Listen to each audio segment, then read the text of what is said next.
Neetu study hub में आपका बहुत बहुत स्वागत है। यदि आप Hindi NET TGT PhD LT grade super TET KVS या अदर वनडे एग्जाम की तैयारी कर रहे हैं तो यह आपके लिए इम्पॉर्टेंट प्रश्नों की सीरीज है। प्लीज़ फ्रेंड वीडियो को लाइक शेयर सब्सक्राइब कीजिएगा। हमारा टॉपिक चल रहा है आदिकाल घटना चक्र। हम गोरखनाथ के विषय में देख रहे थे। आइए देखते हैं कबीर की उक्ति गोरखनाथ के विषय में। सिद्ध 84 माहिया मही खेला, नावे नाथ सूरज अरु चंदा। जीवन को अधिक से अधिक संयम और सदाचार के अनुशासन में रखकर आध्यात्मिक अनुभूतियों के लिए सहज मार्ग की व्यवस्था करने का शक्तिशाली प्रयोग गोरखनाथ ने किया। 9 नाथों के नाम हैं। गोरक्ष सिद्धांत संग्रह के अनुसार नागार्जुन, जड़ भरत, हरिश्चंद्र, सत्यनाथ, भीमानाथ, गोरखनाथ, चरपटनाथ, जलंधर, मल्ल्यार्जुन। डॉक्टर रामकुमार वर्मा के अनुसार आदिनाथ, मत्स्येंद्रनाथ, गोरखनाथ, गाहिड़ीनाथ, चरपटनाथ, चौरंगीनाथ, ज्वालेंद्रनाथ, भरतीनाथ। 9 हैं गोपीचंदनाथ। आचार्य हजारी प्रसाद द्विवेदी के अनुसार नाथ पंथ या नाथ संप्रदाय के सिद्ध मत, सिद्ध मार्ग, योग संप्रदाय, अवधूत मत एवं अवधूत संप्रदाय नाम भी प्रसिद्ध है। आचार्य रामचंद्र शुक्ल के अनुसार गोरखनाथ के नाथ पंथ का मूल भी बौद्धों की यही ब्रजयान शाखा है। 84 सिद्धों में 84 सिद्धों में गोरखनाथ भी गिन लिए गए हैं, पर स्पष्ट है कि उन्होंने अपना मार्ग अलग कर लिया। आदिनाथ के 2 शिष्य माने गए हैं, मत्स्येंद्रनाथ और जालंधरनाथ। दोनों की अलग अलग शिष्य परंपराएं हैं। गोरखनाथी संप्रदाय इसमें है रामपद, धर्मनाथी, संतनाथी। सबसे पहले संतनाथी, फिर धर्मनाथी, इसके बाद रामपंथ। नटेश्वरी, कपिलानी, वैरागी। आगे हैं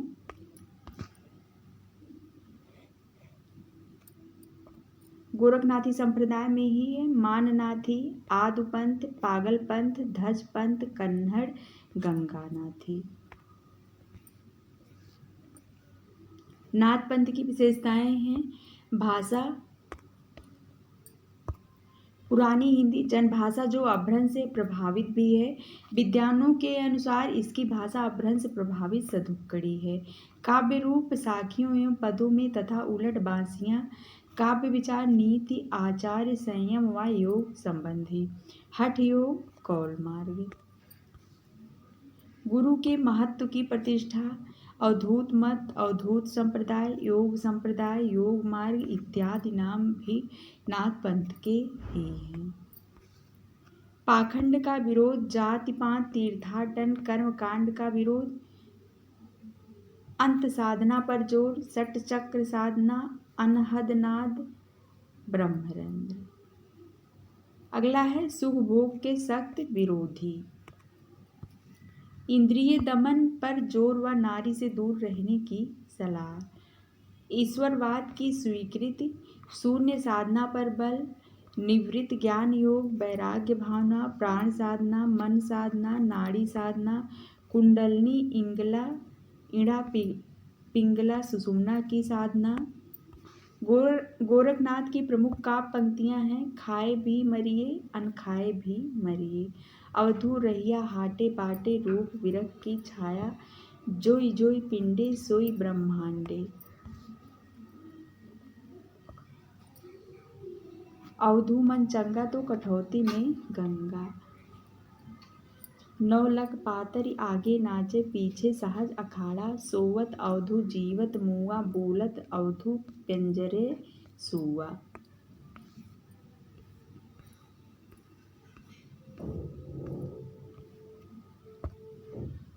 आगे है दुबध्या मेटि सहज में रहे, अभियंतर की त्यागे माया, बैठा अवधि लोकी सूटी, चलता अवधू पवन की मूठी, पूजा पाठ जपो जिन जाप, जोग माहि बिटबो आप।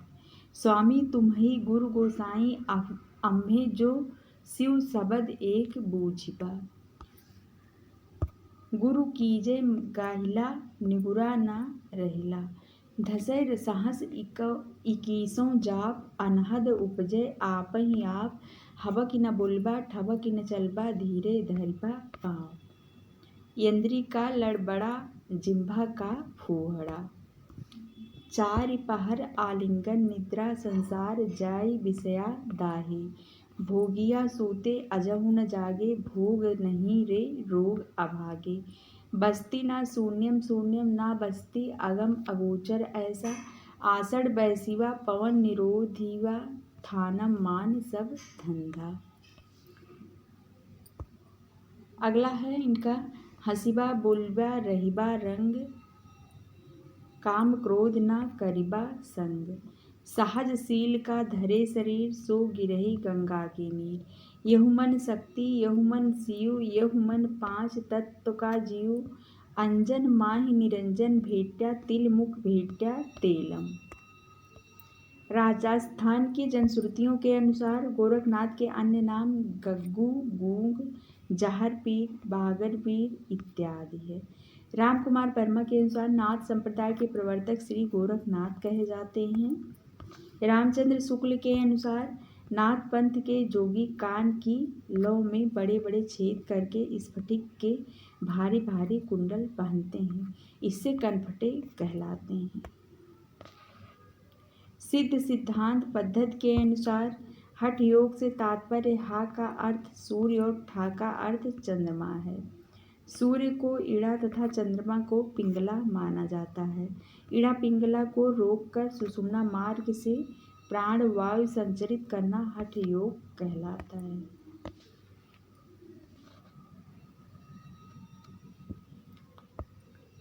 हजारी प्रसाद द्विवेदी ने इनके पदों का संकलन नाथों सिद्धों की बानियां शीर्षक से किया है। पद्मावती से उत्पन्न इनके दो पुत्र पारसनाथ तथा नेमिनाथ जैन तीर्थकर बने। मत्स्येंद्रनाथ के बारे में है यह। गोरखनाथ के गुरु माने जाते हैं मत्स्येंद्रनाथ। इन्हें भी मीननाथ मच्छंदरनाथ भी कहा जाता है। ये चौथे बोधिसत्व अवलोकितेश्वर नाम से भी प्रसिद्ध हैं। नेपाल में इन्हें अवलोकितेश्वर बुद्ध का अवतार माना जाता है। मत्स्येंद्रनाथ का महत्व एक कौलचारी एवं सिद्ध परंपरा के आदि आचार्य के रूप में भी है। कौल मार्ग के अनुसार शक्ति और शिव का संबंध अविच्छेद है। कौल साधक शरीर में सुप्त शक्ति को जगाते हैं। यह शक्ति कुंडलिनी शक्ति कहलाती है। मत्स्येंद्रनाथ की रचनाएं हैं कौल ज्ञान निर्णय, कुलानंद, ज्ञान कारिक, अकुलवीर तंत्र।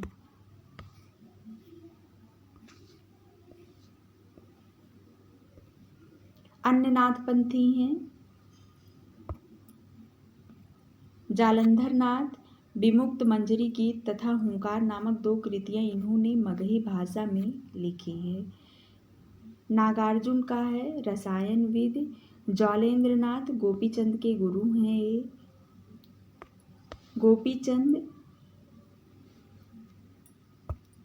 गोपीचंद हैं। इन्होंने लोकगीतों के माध्यम से नाथ संप्रदाय का प्रचार किया। भरतीनाथ हैं भर्तृहरि, इन्हें भर्तृहरि भी कहते हैं। लोकगीत शैली अपनाया। चौरंगीनाथ गोरखनाथ के शिष्य तथा चौरंगीनाथ नाम से प्रसिद्ध हैं। आगे है कृष्णपाद। जालंधर नाथ के शिष्य कन्हपाद, गीतिका, बसंत तिलक, असंबद्ध दृष्टि, वज्रगीत इत्यादि इनकी रचनाएं हैं जो मगही भाषा में हैं। गाहिड़ीनाथ गोरखनाथ के शिष्य, इन्हें नैनीनाथ भी कहा जाता है। चरपटनाथ हैं। इन्हें कुछ स्रोतों से बालानाथ का तो कुछ स्रोतों से गोरखनाथ का शिष्य माना गया है।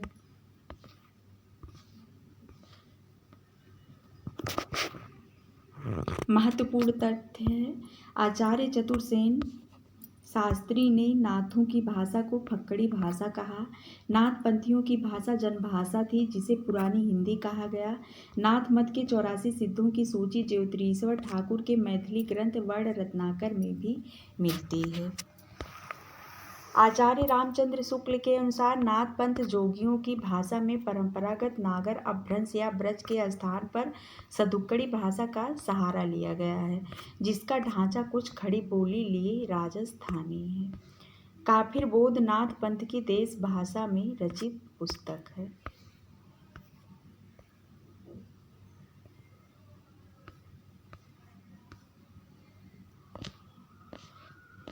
आगे है, इनकी भाषा अपभ्रंश है। आचार, रास, फाग, चरित्र इत्यादि शैलियों को अपनाया गया है। स्वांतः सुखाय हेतु लिखा गया साहित्य है। शांत रस का विशेष महत्व है। मूल संवेदना वसुधैव कुटुंबकम की है। लक्ष्मी सागर वार्ष्णेय के अनुसार जैन साहित्य में धार्मिक सिद्धांतों का प्रतिपादन ही उनकी रचनाओं का प्रधान पक्ष है, न कि काव्य सौंदर्य का प्रदर्शन। प्रमुख जैन कवि, रचनाएं तथा विशेषताएं हेमचंद्र हैं। वास्तविक नाम चंगदेव है। इनका जन्म रामकुमार वर्मा विक्रम संवत 1145 मानते हैं। बच्चन सिंह भी इसी के समर्थक हैं, अर्थात 1088 मानते हैं।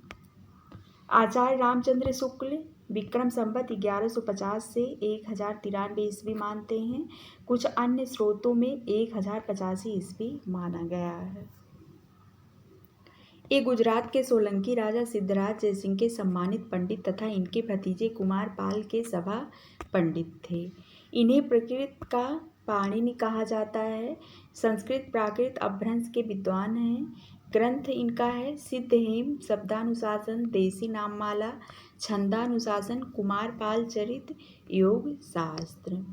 आचार्य रामचंद्र शुक्ल के अनुसार हेमचंद्र ने अपने व्याकरण के उदाहरणों के लिए भट्टी के समान एक द्वाश्रय काव्य की भी रचना की थी, जिसके अंतर्गत कुमारपाल चरित नामक एक प्राकृत काव्य भी है। इस काव्य में भी अपभ्रंश के पद्य रखे गए हैं। फ्रेंड्स, आज के लिए बस इतना ही। मिलते हैं अगले वीडियो में। धन्यवाद।